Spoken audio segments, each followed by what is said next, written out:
Chapter number 12 देखिए, ये ध्यान दीजिए। चैप्टर नंबर 12, चैप्टर नंबर 12 के मैक्सिमम देखिए जब भी आएगा ये बड़े नंबर का क्वेश्चन आएगा। जो भी क्वेश्चन बड़ा बनता है या तो सांख्यिकी बनेगा या तो किसका बनेगा, क्षेत्रफल और आयतन का बनेगा। तो सांख्यिकी वाला तो एकदम आसानी से पढ़ा दिए, उसमें कोई दिक्कत नहीं होगा। अब देखिए पृष्ठीय क्षेत्रफल और आयतन वाला, जिसमें फार्मूला आपको याद रहेगा। अब बड़ा से बड़ा देखिए, बड़ा क्वेश्चन का करना रहता है, दो गो फिगर एक जोड़ देगा, बेलन हो गया, शंख हो गया, ठीक है, दो फिगर जोड़ दिया, सवाल हो गया बड़ा। बड़े नंबर में मैक्सिमम सवाल इसी का आता है।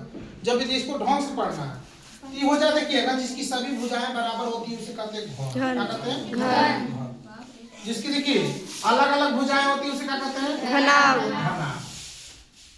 तो घन और घनाभ हो गया। और जो घन होता है इसका संपूर्ण पृष्ठीय क्षेत्रफल का निकालना रहेगा तो 6a स्क्वायर निकालेंगे। क्या निकालेंगे? 6a स्क्वायर निकालेंगे। अब वक्र पृष्ठीय क्षेत्रफल निकालें तो 6 का कर देंगे 4a स्क्वायर, 4a स्क्वायर निकालेंगे। अगर आयतन निकालना रहेगा तो जानते हैं आयतन लंबाई गुणे चौड़ाई गुणे ऊंचाई। तो जब लंबाई गुणे a गुणे a तो क्या हो जाएगा? a cube. यही देखिए घनाभ सबकी भुजाएं अलग अलग है।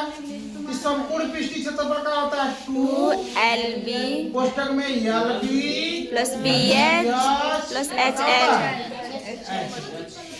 कैसे निकाल देगा? lb bh होता है ना। जैसे यहाँ बना लीजिए, यहाँ बना लीजिए l, यहाँ बना लीजिए b, यहाँ निकाल लीजिए। एक बार l से b जाना है, फिर b से h जाना है, h से अब बारह तो लिख दीजिएगा, कोई दिक्कत है? पृष्ठीय क्षेत्रफल आएगा तो 2 आप कोष्ठक में बाहरी h कर लीजिए, हई वाला पद खत्म हो जाता है, बिना h वाला पद खत्म हो जाता है तो h बाहरी होगा, क्या बचल? l और b, l और प्लस b, l और हो जाएगा 2h हो जाएगा, l प्लस के b। आयतन का होता है लंबाई गुणे चौड़ाई गुणे लंबाई गुणे चौड़ाई गुणे ऊंचाई। हो जाएगा इतना। क्लियर सब लोग? देखिए अब इसके आगे ही देखेंगे, देखिए तुरंत देखिए घन और घनाभ में कोई दिक्कत है का? अब लिखेंगे कौन चीज? शंकु लिखेंगे। क्या लिखेंगे? शंकु नहीं, पहले बेलन लिख दीजिए। बेलन क्या हो जाएगा? बेलन। ये होता है बेलन। क्या होता है? बेलन। इसको बैठा देगा, इसको डिलीट मार दूं।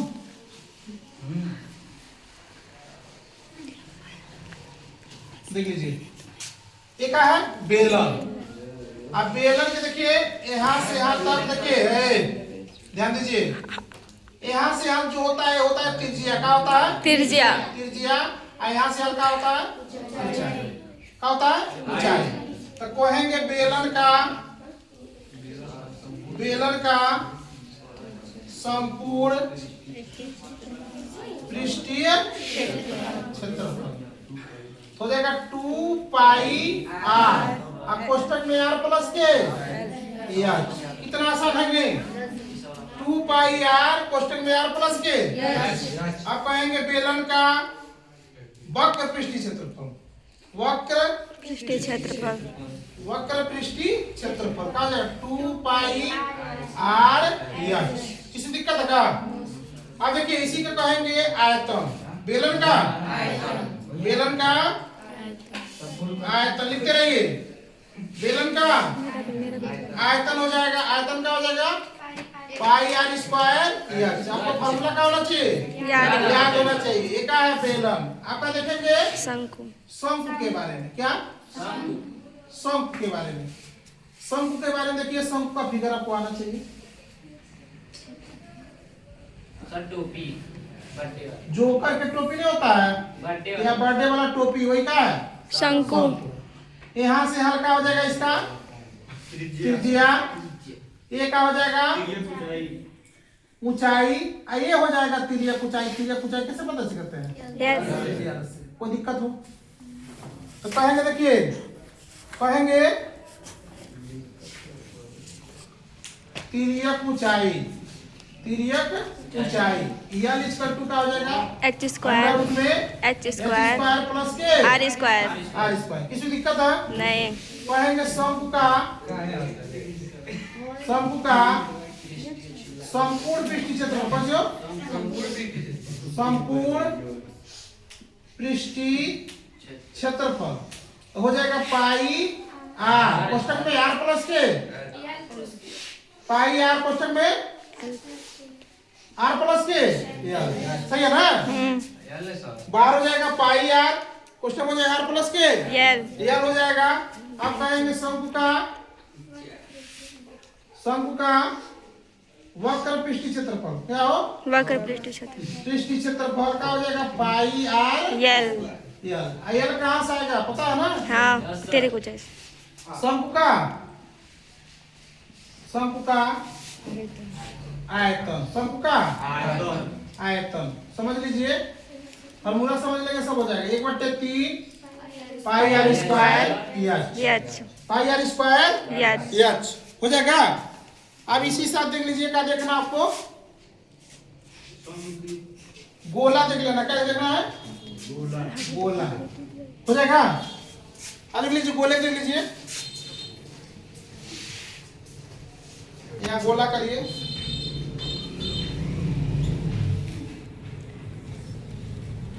एक गोला बन गया आपका। अब गोला से क्या हो जाएगा? यहाँ त्रिज्या निकल जाएगा, हो जाएगा। कहेंगे गोला का पृष्ठीय क्षेत्रफल क्या हो जाएगा? क्या हो जाएगा? 4 पाई आर स्क्वायर हो जाएगा। अर्ध गोला क्या हो जाएगा? अर्ध गोले का टू पाई आर स्क्वायर। अर्ध गोला को उधर पहले गोला देख लीजिए। गोले का पृष्ठीय क्षेत्रफल 4 पाई आर स्क्वायर, ठीक है। यही देखना रहेगा अर्ध गोला के। क्या देखना रहेगा? अर्ध गोला को तो गोलवा काट देंगे, नहीं काट दे घट जाएगा। गोलवा को हम काट देंगे, आधा कर देंगे वो काट के देखो देनी। तो कहेगा बताओ अर्ध गोला का पृष्ठीय क्षेत्रफल 2 पाई आर स्क्वायर। पृष्ठीय क्षेत्रफल 2 पाई आर स्क्वायर हो जाएगा। अब कहेंगे अर्ध गोलवा की कुल पृष्ठीय क्षेत्रफल तक आ गई। कुल पृष्ठीय क्षेत्रफल तो 3 पाई आर स्क्वायर। भूल जाएंगे? भूल जाएंगे। तो कहेंगे गोले का संपूर्ण पृष्ठीय क्षेत्रफल, गोले का संपूर्ण पृष्ठीय में 4 पाई आर स्क्वायर। अब कहेंगे अर्ध गोला का 2 पाई आर स्क्वायर। अर्ध गोला की पूरा बताइए तो 3 पाई आर स्क्वायर, क्योंकि 2 पाई आर स्क्वायर होता है, ऊपर वाला एक जोड़ लेते 3 पाई आर स्क्वायर। अब कहेंगे गोले का आयतन, गोले का आयतन 4/3 pi r cube, 4/3 pi r cube हो जाता है, ठीक है। हमें देखिए अर्ध गोले का क्या हो जाएगा? अर्ध गोले का आयतन 2/3 पाई आर क्यूब। कितना फॉर्मूला आपको क्या रहेगा? याद रहेगा तब क्या करेंगे? लगा पाएंगे। इसके साथ ही साथ थोड़ा सा ध्यान दे देना है, ठीक है। आपको थोड़ा वृत्त के बारे में जान लेना। कौन सी बारे में?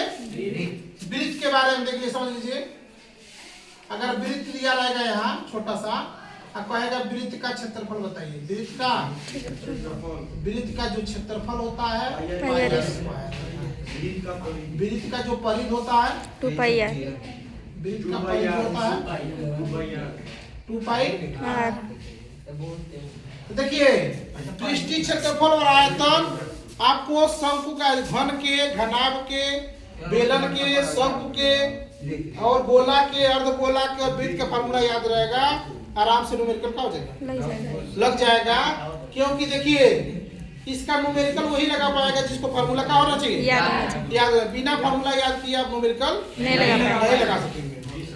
जब भी आएगा तो बड़ा क्वेश्चन भी आएगा, इसलिए इसको पढ़ना का है बहुत जरूरी है, ठीक है।